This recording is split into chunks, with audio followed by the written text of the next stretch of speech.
Batman is Sherlock Holmes training for the Olympics. I mean, really, he's about 6'2.5". He's an Olympic athlete. If he were to be in the Olympics, he would probably win or place in most of the major events. He's also Sherlock Holmes. His mind is trained, and he's perhaps not brilliant, but he's got a trained mind, one of those minds that, you know, catches a hold of everything. He has to be, because he's really the only superhero around that's not a superhero. He's the antithesis of Superman. Superman is the most powerful superhero there is, the first superhero. Batman is the opposite. He's a man that has no abilities beyond his own desire to see justice done. He's the yang to Superman's yin. He's the, if you were to try to encompass all of comic books and all of superhero-related things, on one end would be Superman, on the other end would be Batman. So he is essentially you and me. He is what we would be if we were the best we could be. We would be ahead of everybody else. Nobody could rob us on the street. We would always protect the weak. We would always stand for justice. We would always try to make a difference in the world if we could be Batman, or we could be the best we are. That's what Batman is.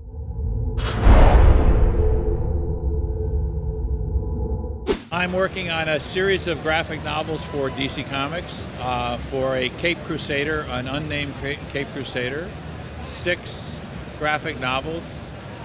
I can't name his name because DC Comics wants to be the one to announce it, but he does wear a cape and a cowl, and it's about 50 pages each graphic novel, so it's like I'm coming back to like let people know what I've been doing all this time and see how the work looks. I've been doing some alternate covers for DC and Marvel at the same time that they're kind of sending to the collector saying, yeah, you can buy this cover, it'll cost you $20. And the comic books are, why is it $20? Oh, Neal Adams did it. Oh, okay, I'll buy it. It's crazy, it's very wacky. Another thing I'm working on, a little bit on a more serious note, is there's a woman named Dina Babbitt. Dina Babbitt is a survivor of Auschwitz. I know it's very serious, and you can cut it out, but the creative community has kind of gotten behind this because in Auschwitz, Mengele had her paint paintings of gypsies.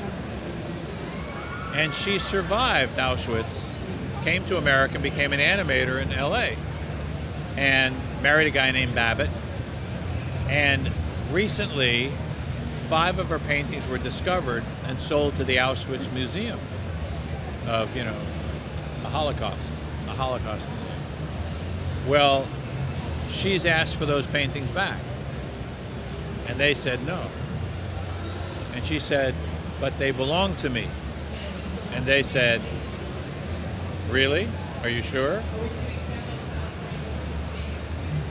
Those of us in the creative community who know damn well they belong to her are saying, perhaps you should return the paintings to the woman.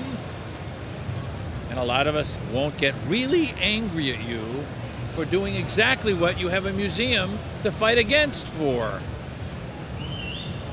So we've signed petitions and we've written letters, but I'm doing a 6-page comic book strip type thing that outlines and tells all the story, to show on video, to show in newspapers, to show anywhere that we can, to let people know that, or let the museum know, they're really doing a wrong thing.